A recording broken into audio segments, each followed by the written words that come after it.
Bom dia, alunos. Aqui é a professora Vanessa, professora de Biologia, e hoje a gente vai falar sobre os répteis, dando continuidade aí ao estudo do filo dos cordados da classe dos répteis.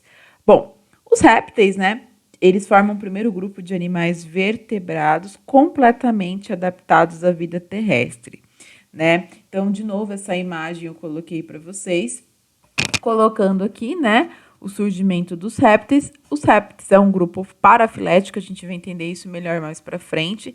A partir desse grupo eu tenho o surgimento das aves, né? É desse grupo que surgem as aves. São animais tetrápodes, né? Como a gente já viu isso nos anfíbios, né? E eles são endotérmicos. Bom, lembrando, o que são animais... endotérmicos não, gente. Eles são ectotérmicos, tá? Então, os anfíbios, eles são ectotérmicos. Bom, o que são animais ectotérmicos, né? Eles possuem uma fonte de calor, de novo, né? Uma revisão, uma fonte de calor externa, né? E eles são chamados também de animais pecilotérmicos, assim como os peixes, tá? Que tem uma temperatura corporal variável, então vai variar de acordo com o ambiente externo.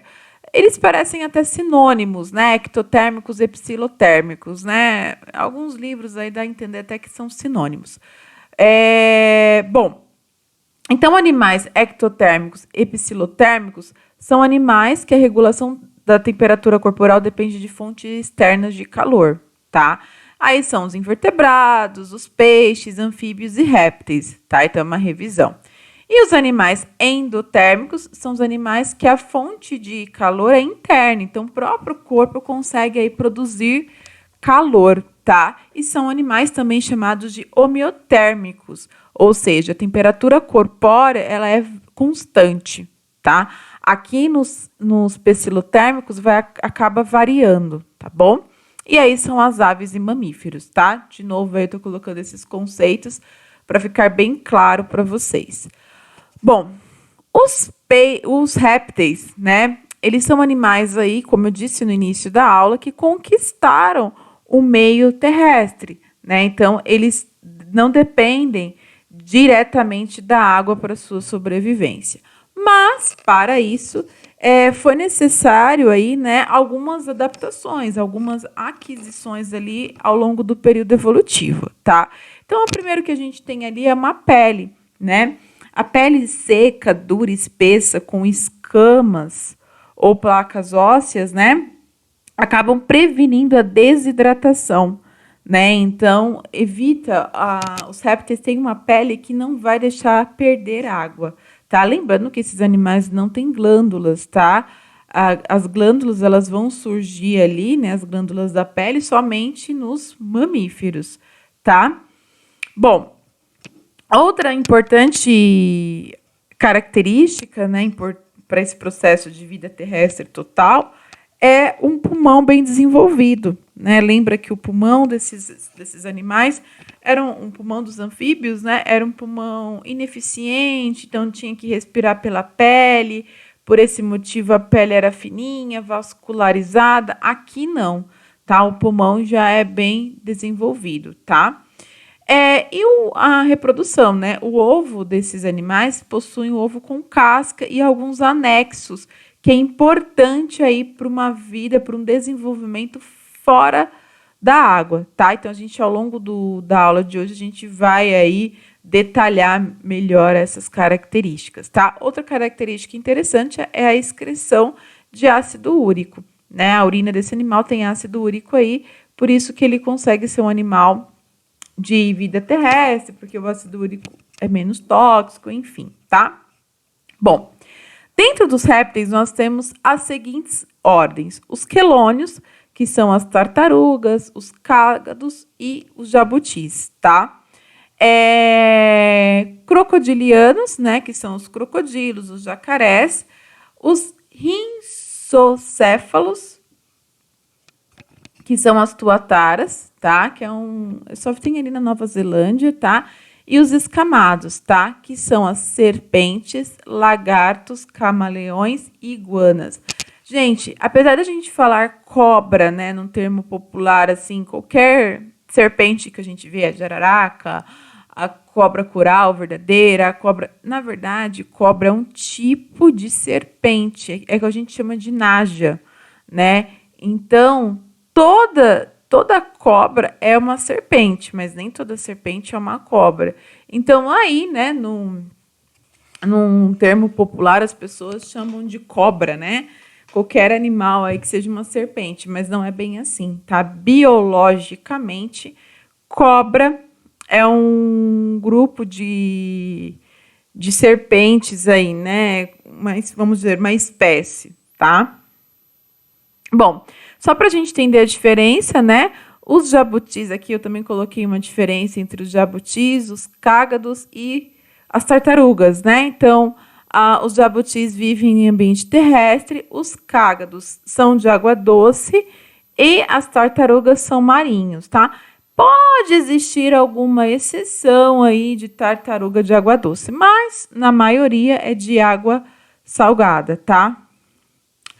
Bom, então a pele dos répteis, né, é uma pele impermeável, muito rico em queratina, tá? Lembrando que queratina é uma proteína, né? Forma nossas unhas e cabelos também. No caso dos répteis, aí vai formar a pele, é uma pele queratinizada. Até na nossa pele também tem queratina, né? É uma pele queratinizada, tá? Então, eles podem ser uma pele que é dividida em placas, carapaças e escamas, tá? Então, a pele pode apresentar aí essas três características, tá? Escamas, quem tem são as lagartixas, lagartos e cobras. Placas, jacarés e crocodilos. Carapaça, jabuti, tartarugas e cágados, tá? Então, a carapaça é o casco que a gente chama, né? Desses animais.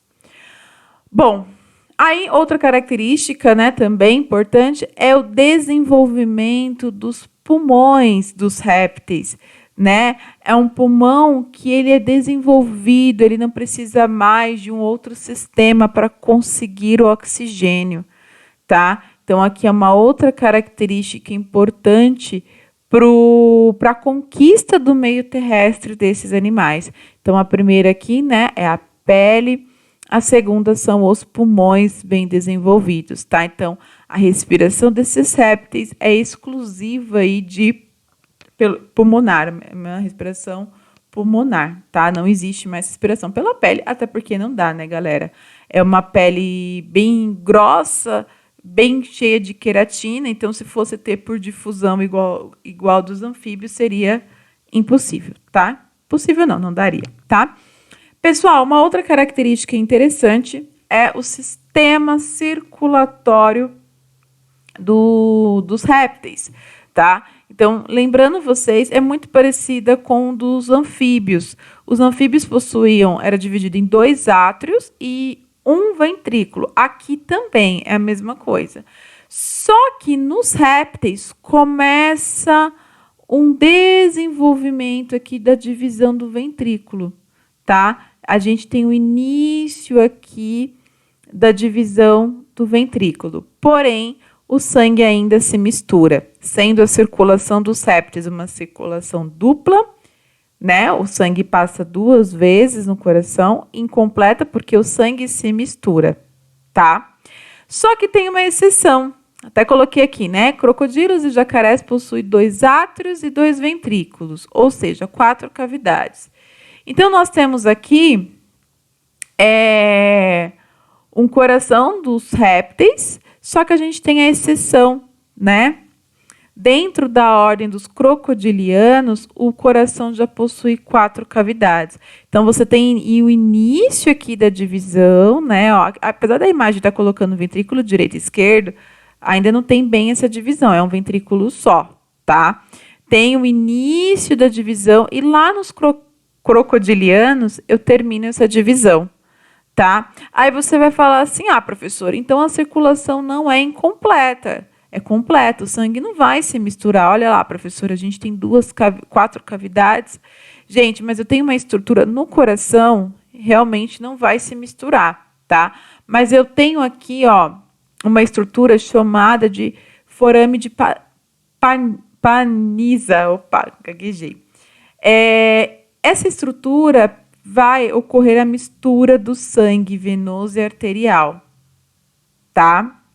Eu vou ter essa mistura. Então, a gente, no geral, classifica a circulação dos répteis em incompleta, tá? Lembrando que os crocodilianos possuem uma exceção, tem aí 4 cavidades em seu coração, tá? Bom, a reprodução dos répteis pode ser uma reprodução sexuada, com fecundação interna, tá?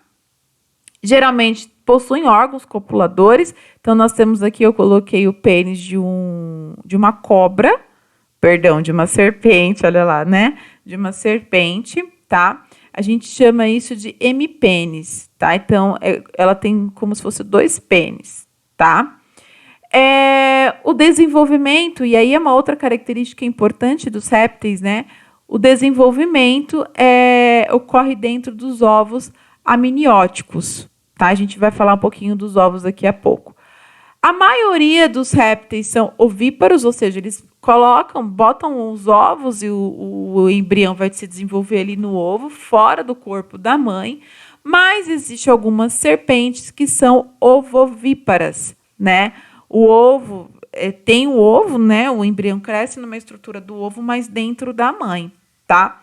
Essas definições aqui, né? Lembra que a gente eu coloquei para vocês, né? Lá no Peixes, né? Para relembrar aí, né? A diferença de cada termo aí, tá bom? Então, os répteis, eles são, na sua maioria, ovíparos, mas existe aí algumas serpentes que são ovovíparas, tá? Bom, e aí a gente tem um ovo, né? O ovo amniótico dos répteis, né? Esses ovos, eles vão ter estruturas anexos que vão permitir os répteis sair da água. Então, o embrião vai conseguir se desenvolver no ovo. Lembra que os anfíbios colocavam ali os ovos, né? Mas eram ovos simples, né? Não tinha estrutura para ficar fora da água. Então, aqui, ó, vamos ter a casca calcária, tá? Apesar de ser uma casca, ela é porosa, né? Nós vamos ter aqui a câmara de ar, tá? Nós vamos ter saco vitelínico, tá? Tá aqui, ó, no terceiro, que é uma reserva energética, né? Eu tenho o vitelo aqui, que é a reserva energética do embrião. Ele vai crescer dessa reserva energética. Por exemplo, quando você quebra o ovo, a gema era o vitelo ali, né? Do pintinho. Então, o animal vai crescendo aqui, se nutrindo desse vitelo. Quanto maior ele fica, menor o vitelo vai ficar, tá bom? A gente não tem isso, né, os mamíferos, porque a gente vai se alimentar pela placenta da mãe, tá bom? Bom, a estrutura número 4 aqui é o córeo, né, que é uma bolsa, número 4 aqui, ó, é uma bolsa que envolve os anexos, todos os anexos embrionários e ajuda também na respiração, tá? E aí eu vou ter o amânia aqui, ó, número 5, tá?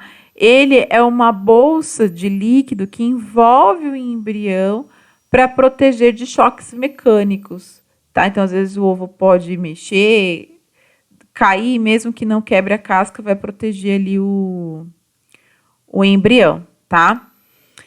Claro que se você jogar forte, quebrou a casca, já era, né? Não tem como se desenvolver aí. E aí, eu tenho também aqui o embrião, né? E eu tenho também o alantoide, tá? Que é uma bolsa que vai armazenar as excretas do embrião, tá? E aí vai permitir melhor a respiração do embrião, tá? Então, essa é o ovo, né? E os seus anexos embrionários, tá? Bom, serpente, né? Então, sobre os répteis a gente já terminou, né? Ah, uma outra característica importante dos répteis que eu esqueci de falar, pessoal, eles possuem também uma membrana, tá? É como se fosse assim, além da pálpebra, né? Ai, pena que não tem nenhuma imagem bonitinha aqui. Além da pálpebra, esses animais também, eles possuem uma outra novidade para os olhos, tá? Eles têm uma membrana nictitante, tá?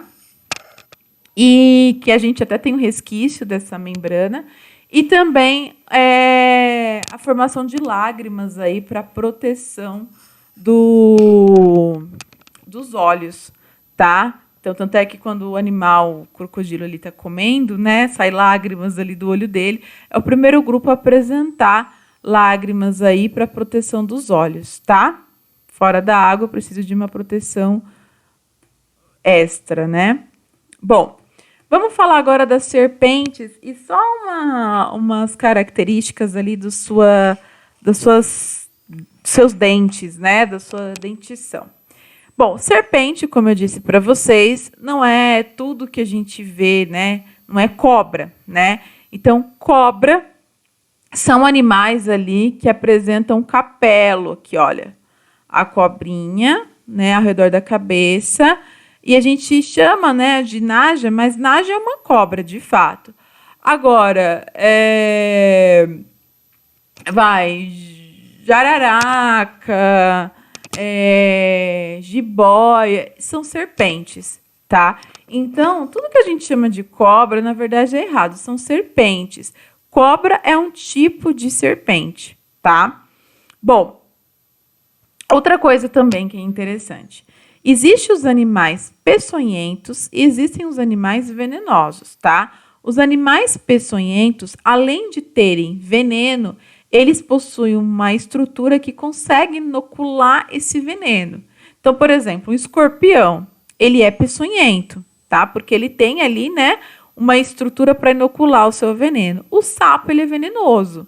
Ele não consegue inocular veneno. Ele possui um veneno, mas não consegue inocular. Então, você vai ter serpentes aí, elas são peçonhentas, tá?